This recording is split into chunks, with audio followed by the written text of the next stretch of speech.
Welcome. Welcome to our Ulyssean Sunday. We still have some people coming in. Joan, you're late. This is going to be a special day today. We have a wonderful opportunity to listen to a renowned broadcaster, Mr. Max Allen. We're going through a little bit of a problem, and we're going to proceed with part of the meeting while Mr. Allen deals with technological glitches. I'm going to ask Carol Farkas to come up and light the candle and read the creed.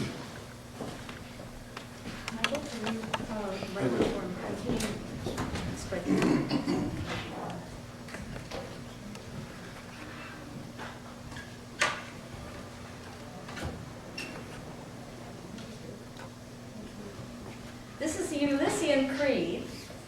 As a companion of the Ulyssean Society, I am committed to the noble concept and the provable fact that men and women in middle and later years can, if they choose to do so, richly maintain the power to produce, to learn, and to create until the very end of life's journey.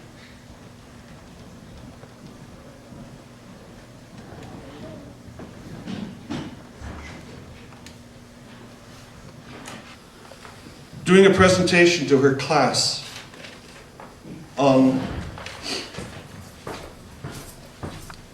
Jonah, who'd been swallowed by the whale. We're all familiar with the story from the Bible. Jonah swallowed by the whale and miraculously thrown up on the shore later. At the conclusion of the story, the teacher, and this is a very modern teacher who doesn't believe in leading children astray, she demands intellectual integrity, etc., etc. You know the type. So at the conclusion of the story, the teacher said to the little girl, "But you realize that a whale could not have swallowed a man. The man couldn't have passed through the whale's throat. He would have been just too big." And the little girl insisted that it must be true, because the story is told in the Bible. "Nevertheless," said the teacher, "it is scientifically impossible for a whale to have swallowed a man." The little girl then said, "Well, when I go to heaven, I'm going to ask Jonah how it happened." And the teacher smiled indulgently and asked the little girl, "Well, what if Jonah went to hell instead of heaven?" And the little girl responded, "Then you can ask him."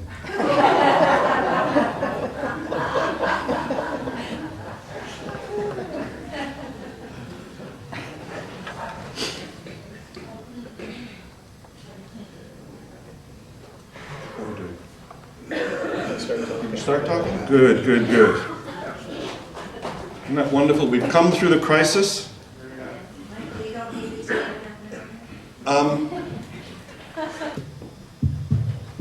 Can you hear me? All right. I first met Max Allen in the 70s. I don't remember the exact date or month or year even, but I know it was the 70s. I was a master at Stone College, and we were having a 3-day conference, I believe, on the environment. Now, in the 1970s, that wasn't a very big topic as it is now. And Max appeared with recording and other people to help him. And I don't know what he thought of our conference, but he was there, and that is when I first met him. And I also became aware of his interest in textiles. And at that time, I think he had a place to show textiles, not where the beautiful museum is now, but in the Mervish Village area. And this goes back a long way. Max has been devoted both to his radio journalism in the program Ideas and to the textiles.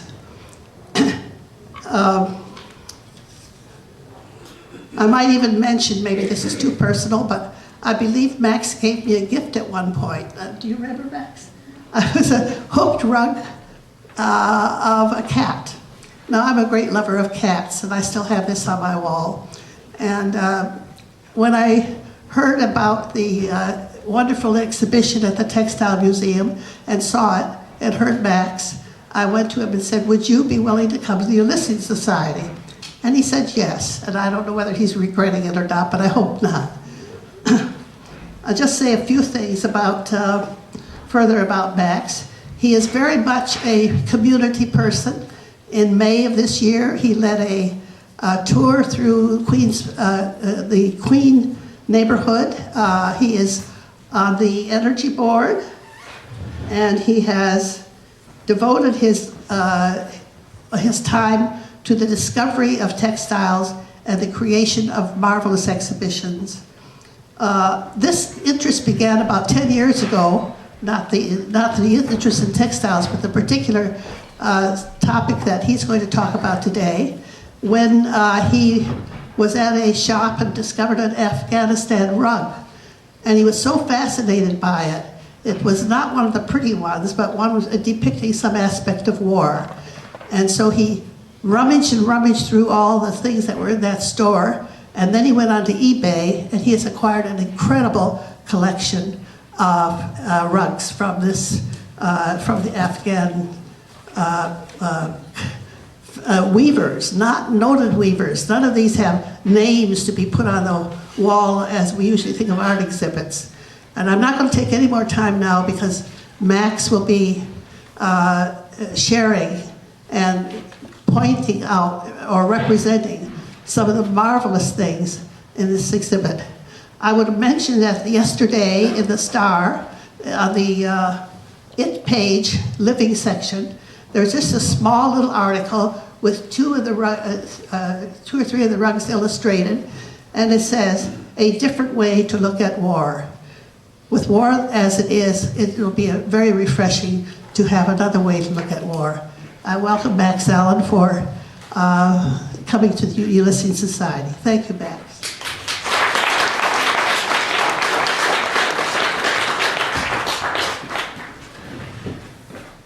Well, now that Virginia has told you everything that I had intended to say, and in addition to that, I don't have the pictures working, I'm going to have to, thank you, a radio person at Hart.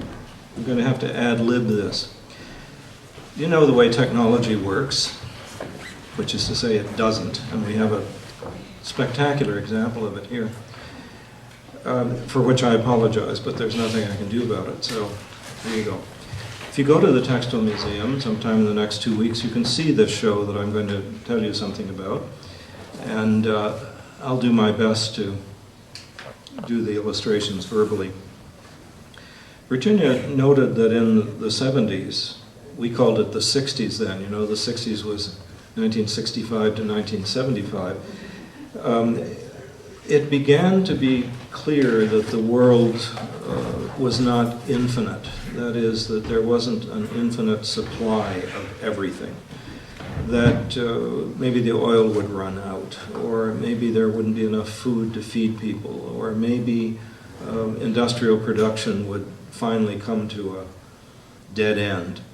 And a lot of people were interested then in things like simplicity and going back to the land and growing your own food. And it seems to me that over the course of 30 years, that has come around in a circle. The idea that it might be a good idea to have food grown locally instead of shipped 3,000 miles from Mexico is catching fire again. And the idea that there's not an infinite supply of money or an infinite supply of anything is coming around again. The reason I emphasize this is because when I started the Textile Museum, I was interested in those issues, that is, how people could do for themselves instead of relying on we didn't even have the word global then, an international supply system. And the people who made things for themselves in places like Afghanistan or Bolivia knew secrets about how to make cloth that most people in North America didn't know anymore. And I thought, maybe we can show how people make things for themselves in the textile world and learn a lesson from that. And so I started a museum that showed hooked rugs and quilts, for example. Quilts were all made out of recycled cloth. I don't think we even used the word then, but that was the idea. After your clothes wore out or your furnishing fabric or something wore out, you took scraps of it and made something gorgeous and interesting, which is a quilt. And after the quilt wore out, you took the pieces of it that were left over and made a hooked rug out of it. So cloth had a life that went from being pretty fancy and intact in clothing, for example, to a second stop on the bed to a third stop on the floor. Nothing was thrown away that was hard to make, and cloth is not easy to make. And so it was used over and over again. All through the world, people have made textiles for their own use out of stuff that's right there. If you raise sheep, you can use the wool and card it and spin it and dye it with dyes that you find in plants that are in your neighborhood. You don't need some salesman from a chemical company in Germany to come through town and sell you something. You learn to make things out of stuff that's right there. And if you're doing imagery in that cloth, you're doing imagery in that cloth.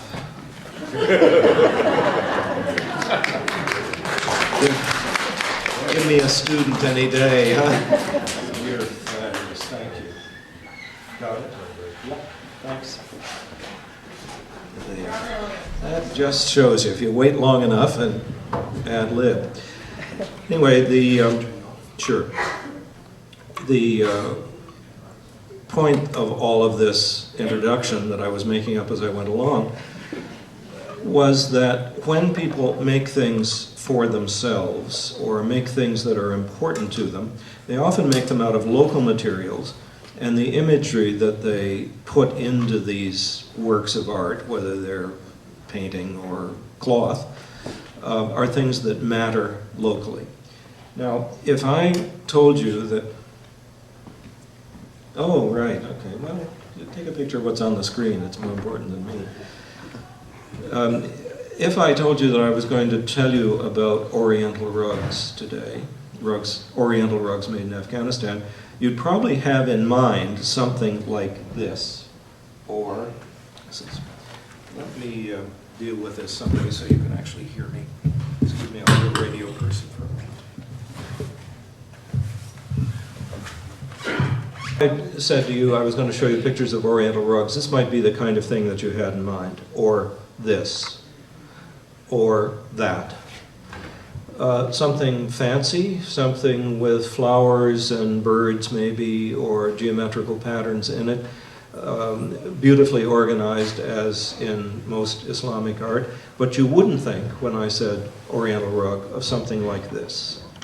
This is a rug that's about 1 meter from side to side, and in the middle of it is a picture of a tank with treads on the bottom, and a guy up in the top in the turret with a cannon, a machine gun in front of him. Now, it is a pretty rug, actually, when you see it. It's got some geometric patterns in it of the sort that wouldn't be unfamiliar to somebody who knew about Oriental rugs. But the imagery is completely out of the blue. There's never been Oriental rugs like this before the Afghan wars at all. And by Afghan wars, I mean the 3 that started in 1979. From 79 to 89, the Soviet Union occupied Afghanistan. Then they went home, and there was a god-awful civil war that was even worse than when the Russians were there. And then after that, there was a little pause while they had some internal discussions about politics. And then the American-led coalition went in 2001, and there's been a war ever since. So when I talk about the Afghan wars, that's the recent ones I mean. I don't mean these. This was the British experience in Afghanistan at the end of the 19th and the beginning of the 20th century, where the British fought 3 wars with the Afghans also, and it was, as you can see, a slaughter. It wasn't a slaughter with helicopters and rockets and airplanes that fly in the middle of the night and high-tech equipment. It was this kind of a slaughter instead. Now, one question you might ask is, why didn't people make rugs about this slaughter? Because I'm going to show you a lot of rugs about the current one. And I think the answer is that this slaughter was much more localized than the current version. And also the equipment that was used wasn't quite as awful. The first, as Virginia said, the first rug I saw with any war imagery on it was about 10 years ago in a store in Toronto, and it was this rug. Now, I was going through a huge pile of rugs. It was a going out of business sale that the store was having, a genuine one for a change. Most Oriental rug stores have going out of business sales about every 6 months, but this is one where the store was actually going out of business, and it was a very good high-class store at the corner of Bay and Schollard. And when I saw this rug, I was struck by the imagery. There's, as you can see, pairs of guys fighting each other, one on an elephant and one on a lion, and they've got swords overhead, and there's a guy in the middle with two swords, holding two swords over his head. But across the middle of the rug, I can't reach it, almost halfway down from the top, there's a tiny maroon strip, and on that strip are little bitty helicopters. And around the edge of the rug, on the second big border from the outside, there are some things that look at your distance sort of like lollipops. They're kind of triangular things with sticks on them. What they are is very abstract tanks with cannon. And I looked at this rug, and I'd never seen anything like this before, and I thought, my God, look at this. Where did this come from? There was essentially no literature about these rugs 10 years ago. And so I said to the guy who was running the sale, have you got anything else like this? Anything else with weapons like this on it? And he said, yeah, someplace in the store there are some more. There were piles of rugs every place. It was a big place. So I spent 3 days going through the piles. And I found 10 of these rugs, all from about the same place and about the same size. This rug is about 2 meters from top to bottom. It's a standard sort of 5 by 8, as they say in the rug business, rug, that's feet. And I didn't know what the imagery was, except it was perfectly clear there were helicopters there, and eventually I decoded these tanks around the outside. So I thought this is quite an interesting cultural document from Afghanistan with camels on it and all those other sorts of things you'd see on an Oriental rug. But there's weaponry there too, and so I bought the whole bunch of them. I mortgaged my house actually and bought the whole bunch of them because I thought they were an extraordinary cultural document. And then for a long time I didn't see any more. And I couldn't find out anything about them. There was the second, a second one of the same sort. You can see in the field that there are helicopters and tanks and all kinds of weaponry and 3 buildings up the middle. But surrounding those buildings are a great cornucopia of big weapons.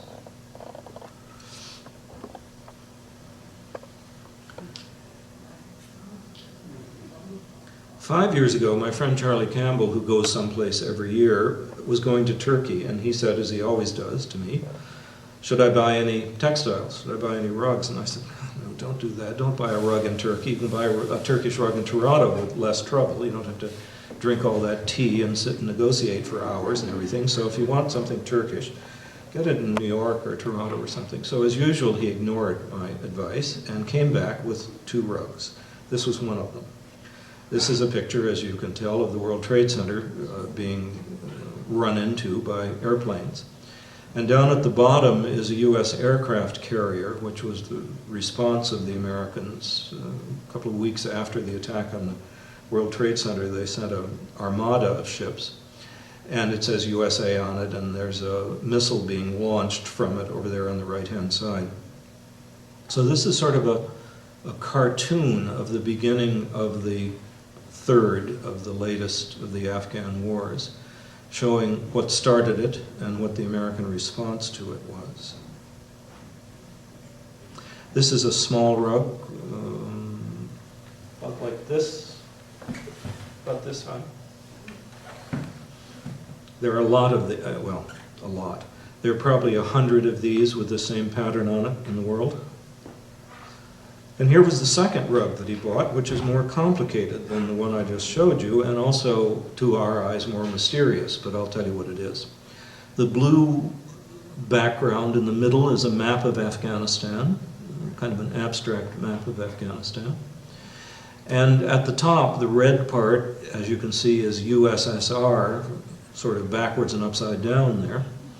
And then there's a guy in the middle of the blue map who has got a big hand on his head reaching down from the Soviet Union, where, as you can see, there's a hammer and sickle up in the red part, and then on his forehead is a little red hammer and sickle.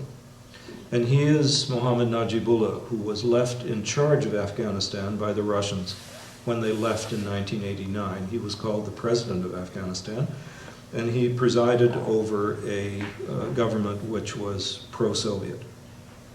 As you know, the Afghan population in general did not take kindly to the Soviet occupation and fought them tooth and nail. At the end of 10 years, the Soviet Union, which was shortly to collapse, decided they'd had enough of that. 55,000 soldiers were killed, and an unknown number were very badly wounded. It was a slaughter on both sides. So the Russians went home, but they left Najibullah in charge. And there he is depicted as a Soviet puppet. That's what that hand coming down from the Soviet Union is. He didn't last very long. He eventually took refuge in the UN compound in Kabul, where he stayed for a couple of years. And then when the Taliban took over the so-called government of Afghanistan, they dragged him out of the UN compound and killed him. He was dragged through the streets and dismembered and hanged in Kabul. And there's a picture of him with the Afghan people around him with guns pointed at him. They didn't like him much.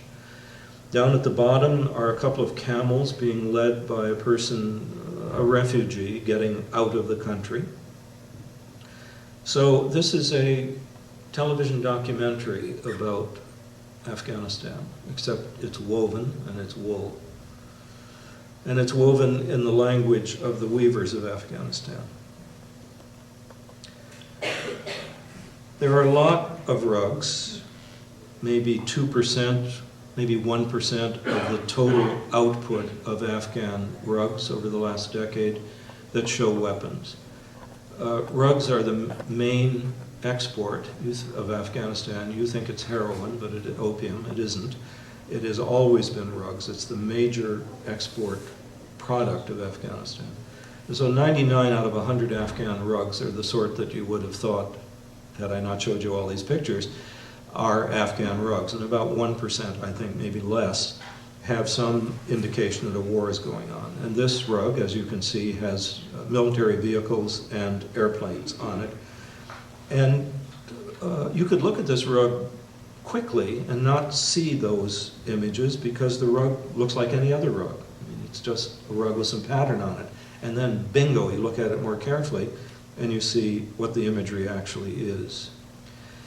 Here's a more complex rug, and it shows in the three panels of it, it shows three aspects of the Afghan landscape.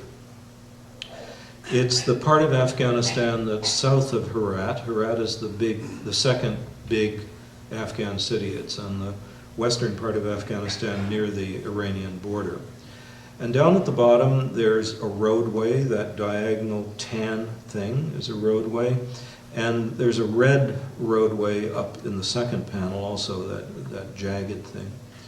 And the roadway represents the area from an air base that's about 20 miles south of Herat, up through the countryside and then over a bridge into the city of Herat. At the bottom you can also see aircraft. They're helicopters. See them there over on the left-hand side. And in the middle there are helicopters and planes and trucks and all kinds of things and some buildings. And in the middle panel, in the upper right-hand corner of the middle panel, there's a machine gun, that red thing up there. And in the top panel, in the upper left-hand corner, there's a machine gun, again, shooting at an airplane. So once again, it's a television documentary about the war in Afghanistan in wool. These are some of the things that were being shot at.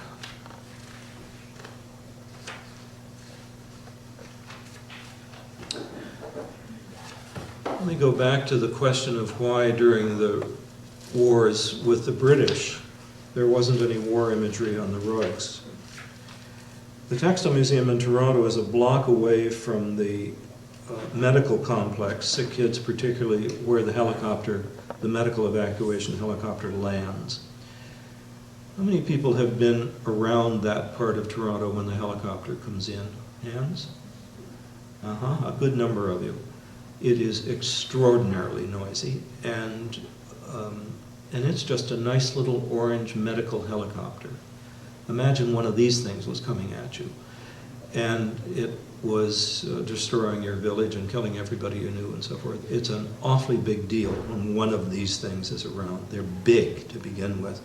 At the CNE every year, the Canadian Forces has a display that often has a cute little helicopter in it, and it's big too.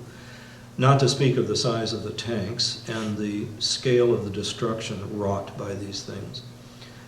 It's not hard for me to understand that a rug weaver would put in her rugs the most important thing she knows. And I think that especially during the Soviet occupation, when there were helicopters every place, the most important thing in the environment was these things. Now, of course, the Americans have these too, and imagine one of these things going overhead. It looks, if you remember Apocalypse Now, the Vietnam movie, when the helicopters came? This is Afghanistan, not Vietnam. The guy in front has on his back a rocket-propelled grenade launcher, which is what the Afghans shot down over 300 Russian helicopters with. Those are Russian helicopters in the air, and that's the result. And Afghanistan these days is littered with this kind of thing. All over the country there is war wreckage from the Soviet times.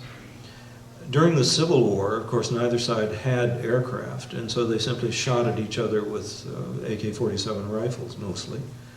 But during the Soviet time in Afghanistan, the air was full of these things, and now the ground is full of them. Here's another landscape seen from two angles, from above and straight on at the same time. The part of it at the bottom and the top is an aerial view, and the part in the middle is an elevation view.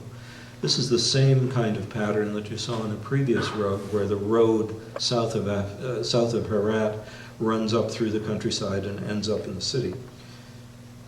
See the weapons at the bottom? See the aircraft? And up at the top, the blocky little child's drawings of the military vehicles, either armored personnel carriers or big SUVs with important people in them, or something like that. And around the edge, in the orange border, you can see a whole line of tanks. They have a pointy front end on them, see? You see on the orange border there where the tanks are surrounding the area?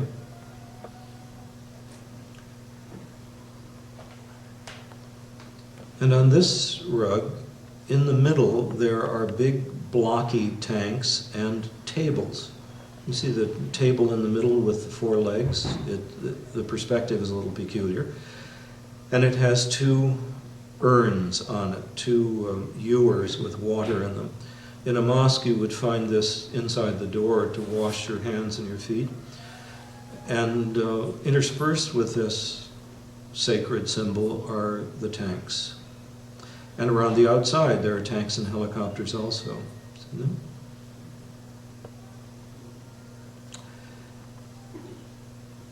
What you want to know is who made these rugs and why.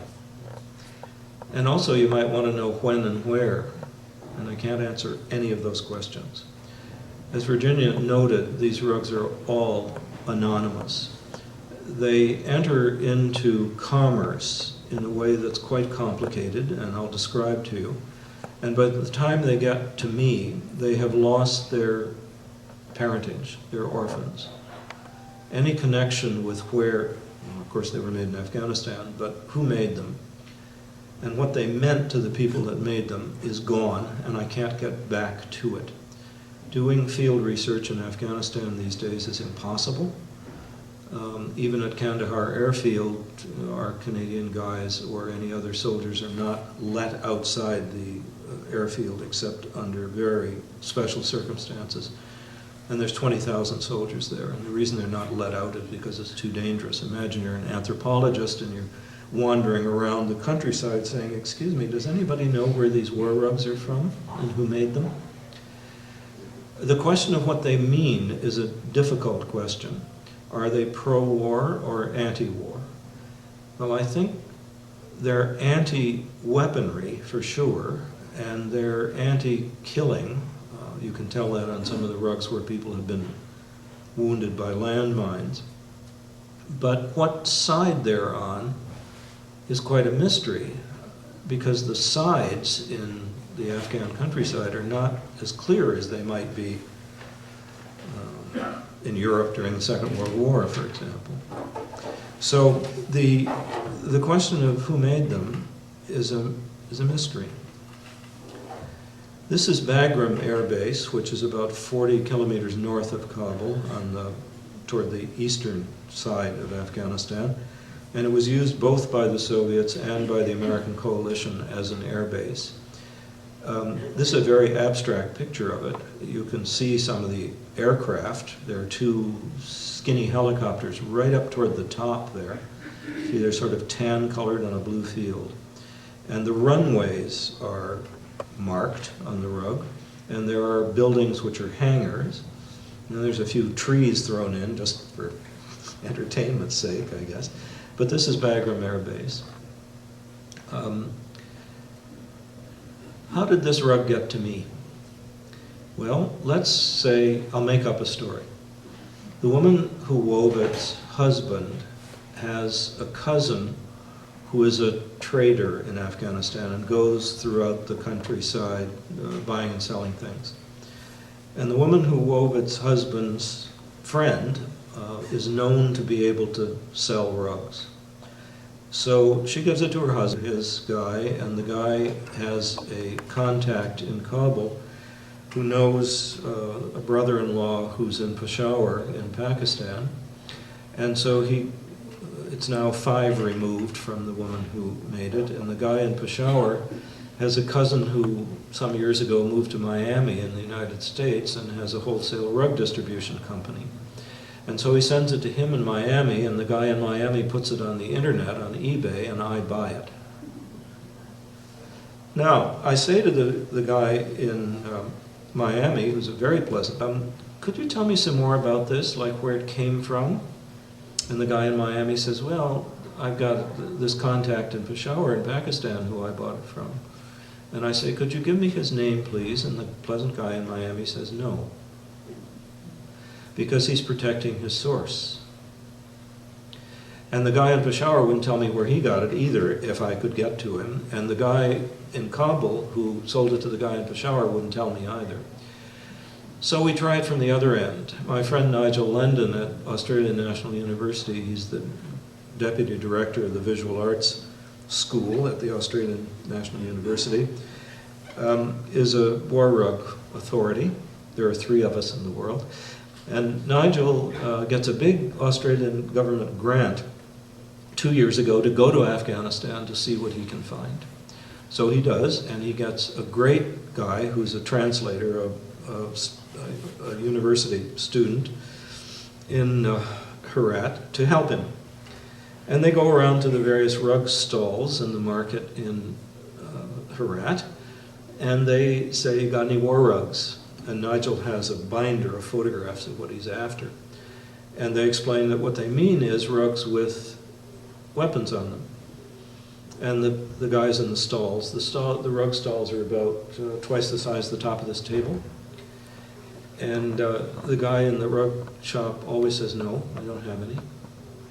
And Nigel in one place says, well, when I walked in through the entranceway here on the floor, there's a rug with helicopters on it. And the, this requires visuals. Oh boy, one moment please.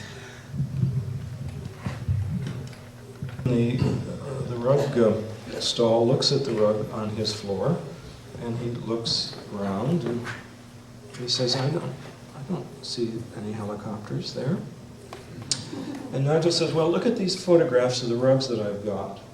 And he shows him the photographs, and the guy in the rug store goes like this. No, I don't have anything like that. And there's one right on the floor under him. And you say, why is this, you say? Can't he see it? Is he kidding you? What's going on? There are a couple of things going on. One, he may be kidding you. Yes, he can see it. But more likely, people in the rug business in Afghanistan sell 5x8 rugs that are red, or a big rug with blue in it. Many rug dealers in Toronto work the same way. It doesn't matter what the picture on the rug is, what the geometry of the rug is, what's being depicted. What matters is how big it is, and whether it'll fit in your dining room, and what color it is. And the dealers in Herat are no different. So it is entirely possible that they don't look carefully at the pictures on the rug. It's hard to believe, but there you go. Now, this one that's on the floor here in the stall, Nigel says, well, can you tell me where you got this rug? And the dealer says, yeah, a couple of years ago, a family came through the market here, and they were selling rugs that they had made, and I bought it from them. And Nigel thinks, oh boy, here we go. And he says, and where was the family from? And the dealer says, I don't know. And he doesn't. So tracking these things back is, well, I was going to say it's a challenge, but in fact it's impossible. At least now. Maybe if Afghanistan ever calms down and academic research is possible in the country, we'll be able to talk to a weaver. There is, you're going to find this hard to believe, there is not a single photograph in existence of a war rug being made. Not one.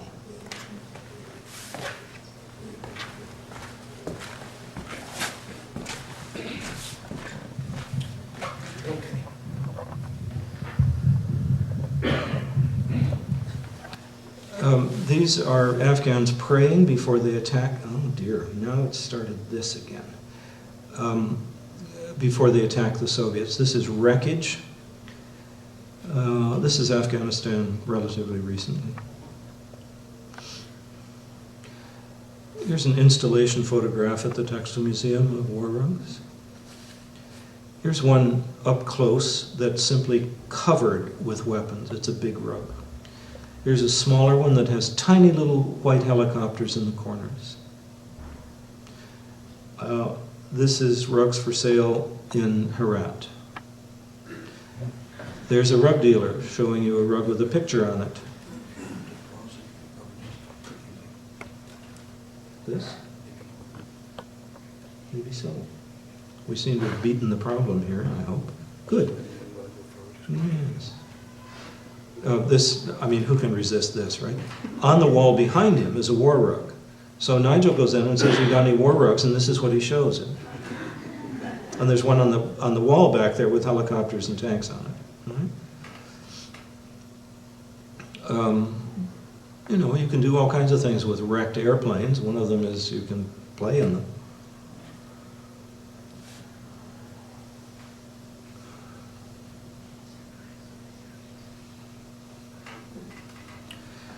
The infrastructure in Afghanistan was very badly destroyed during the Soviet times. In modern times, that is, in the last 5 years, a lot of it has been rebuilt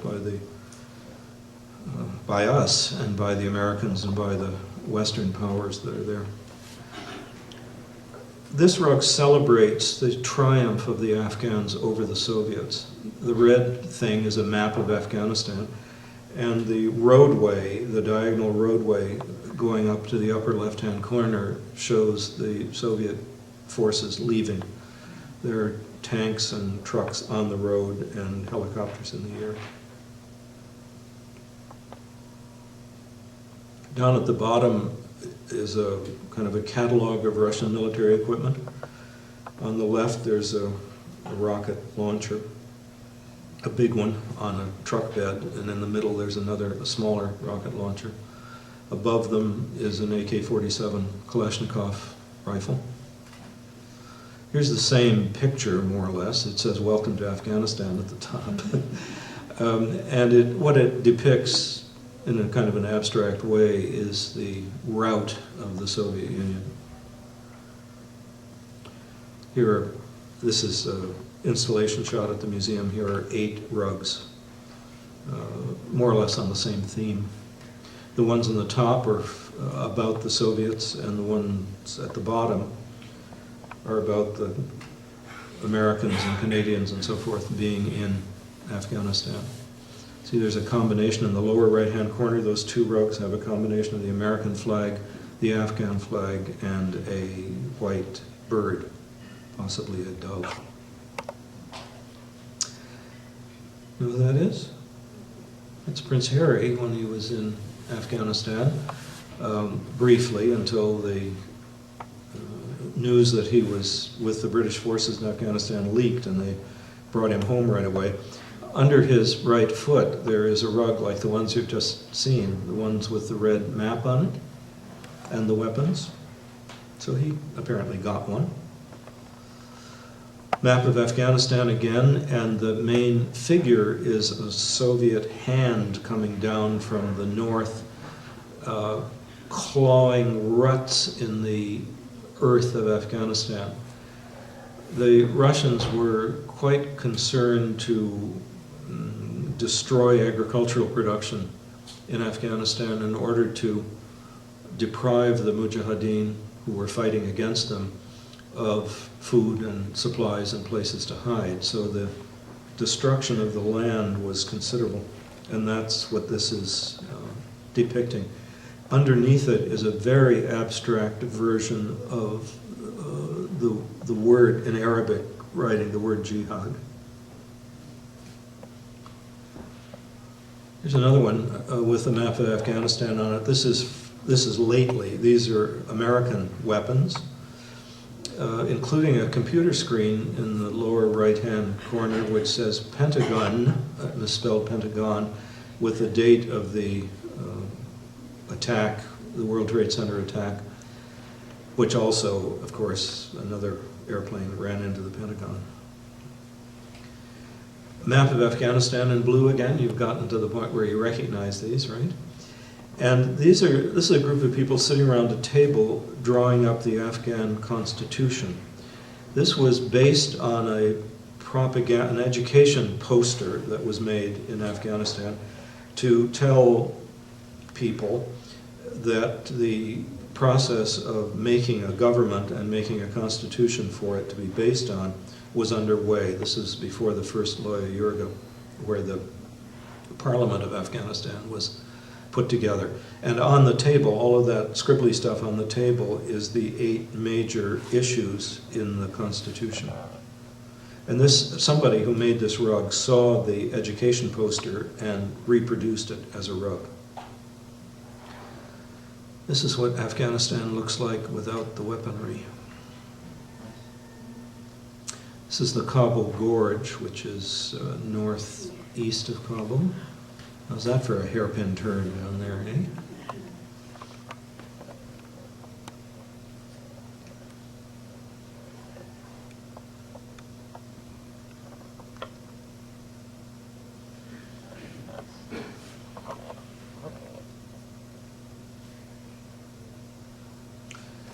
A village with a ruined, abandoned tank in it.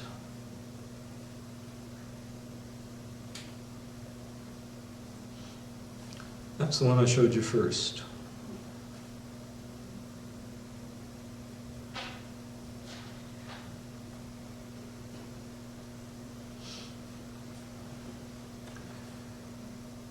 If things had gone a little differently, Ahmad Shah Massoud, who is shown, and this is a rug with a portrait of Massoud knotted in it.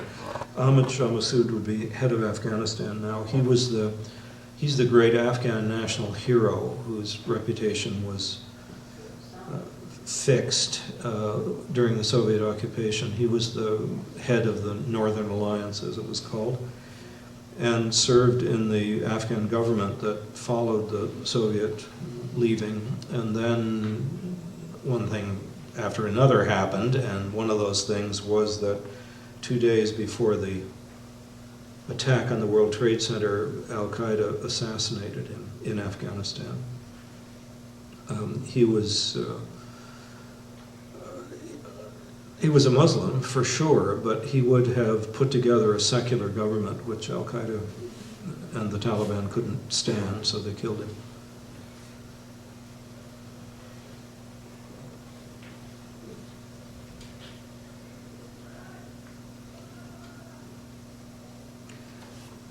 This tall structure on the right-hand side is the Minaret of Jam.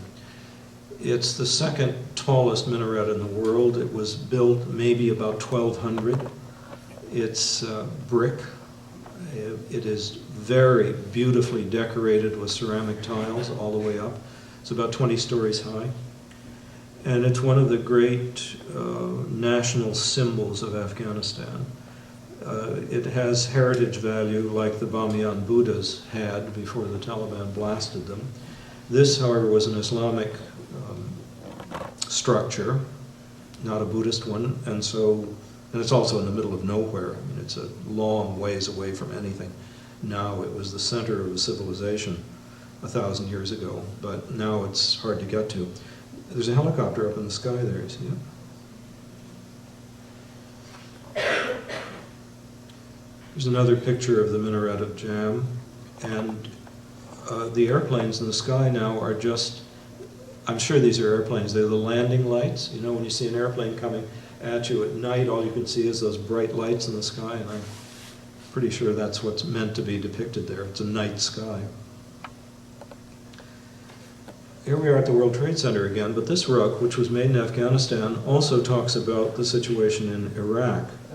There are two maps here. The red one is the map of Afghanistan, and the green one is the map of Iraq, and in fact it says Iraq War on it.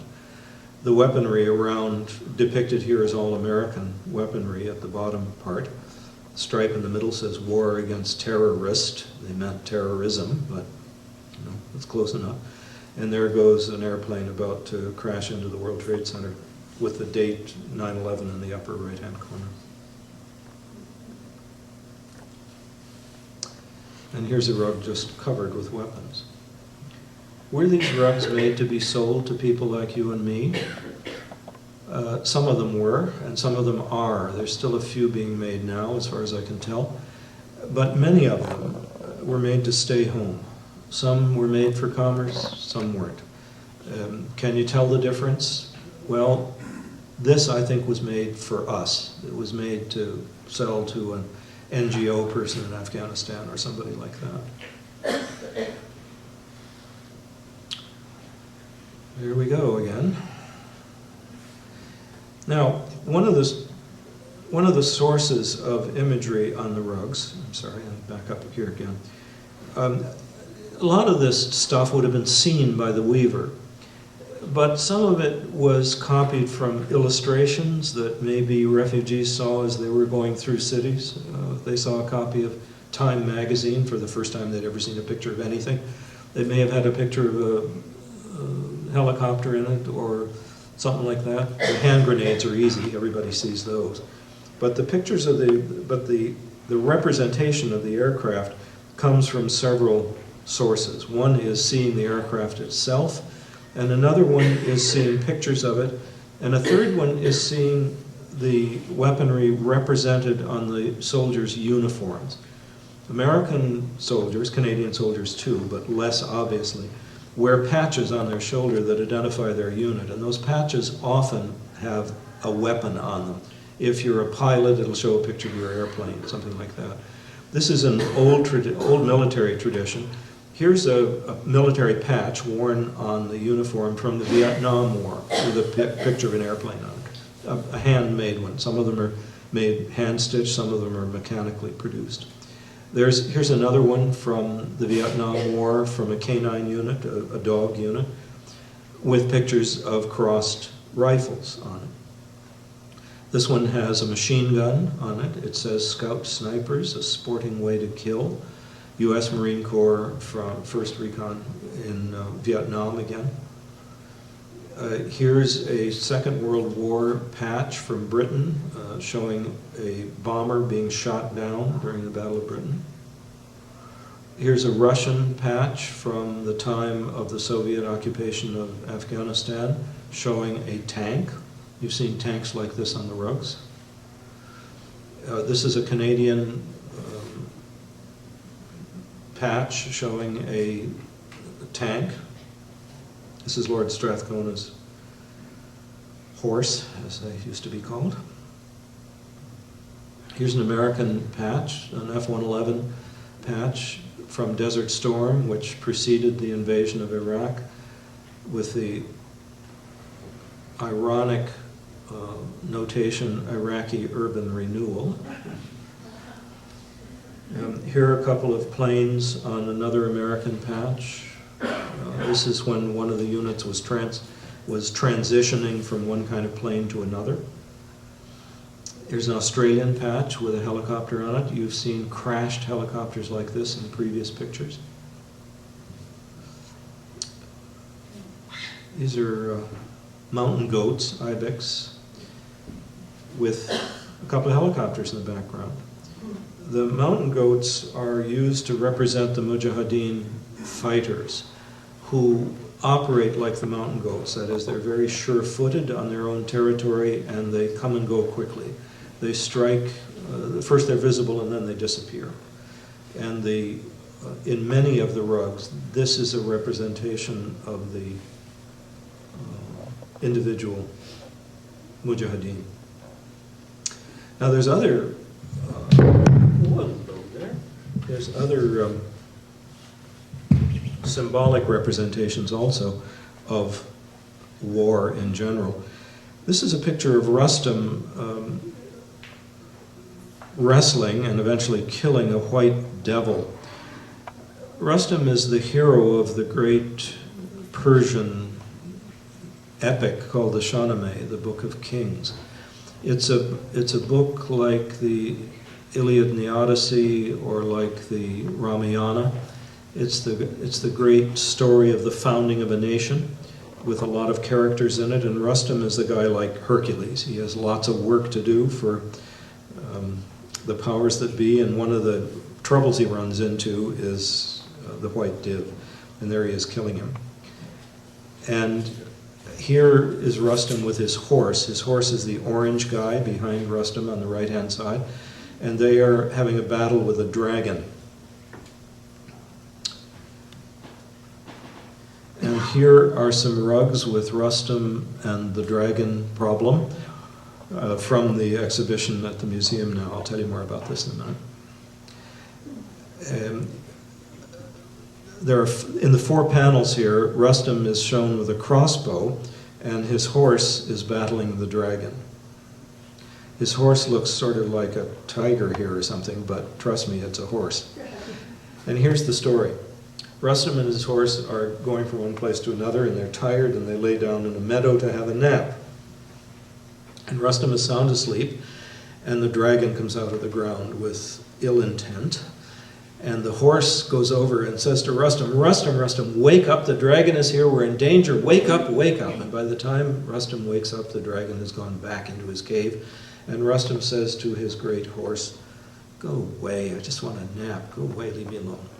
So the horse thinks, "Oh, okay." And the dragon comes back out of the ground again, and the horse goes over and says, "Rustam, Rustam, wake up, the dragon is here again, come on, we're in danger." And the dragon goes away, and Rustam says to the horse, "Come on, you're dreaming, there's no dragon here, leave me alone."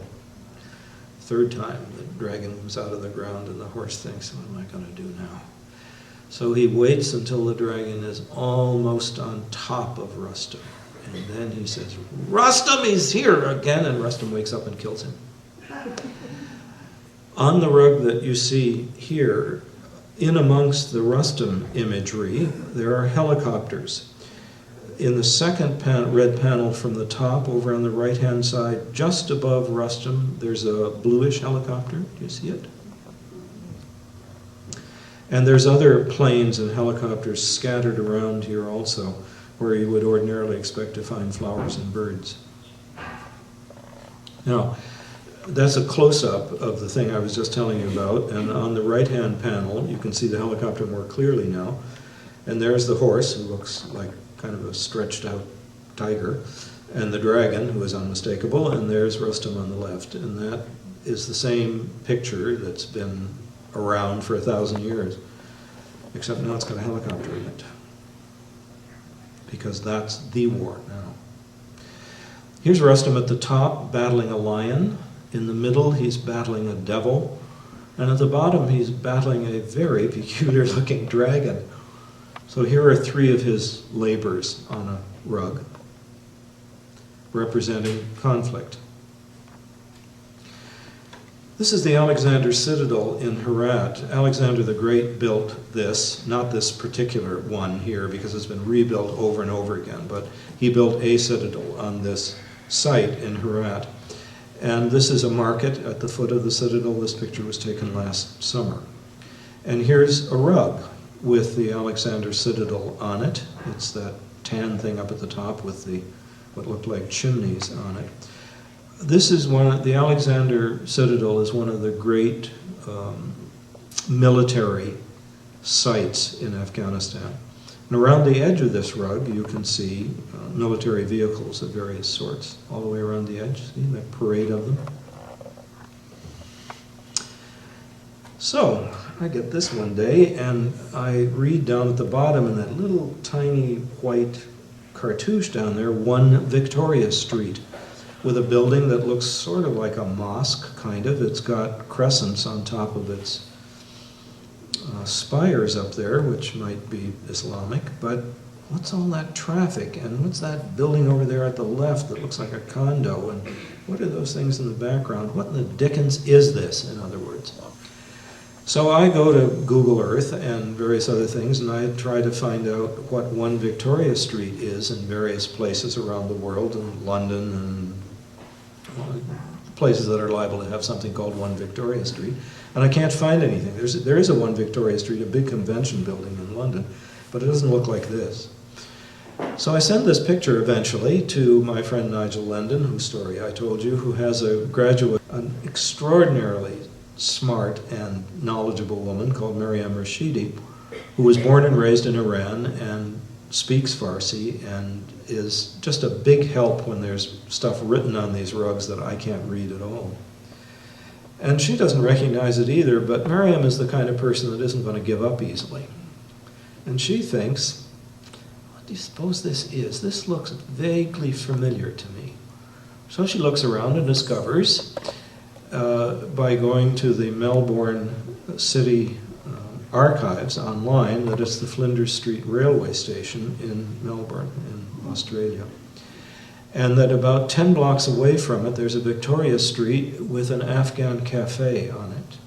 And the Afghan cafe people in Melbourne undoubtedly sent a postcard of the Flinders Street railway station, which is the busiest one in the Southern Hemisphere. It's a big deal, to their relatives back in Afghanistan, and somebody saw that postcard and decided they would make a rug out of it, and here it is.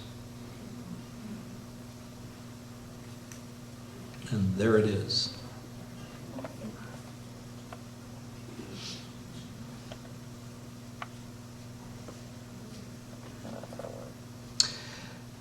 When I saw this rug, I recognized this building on the right-hand side, the building with the 2 spires on it. Anybody know what it is? Yes, indeed. It's the Sears Tower in Chicago.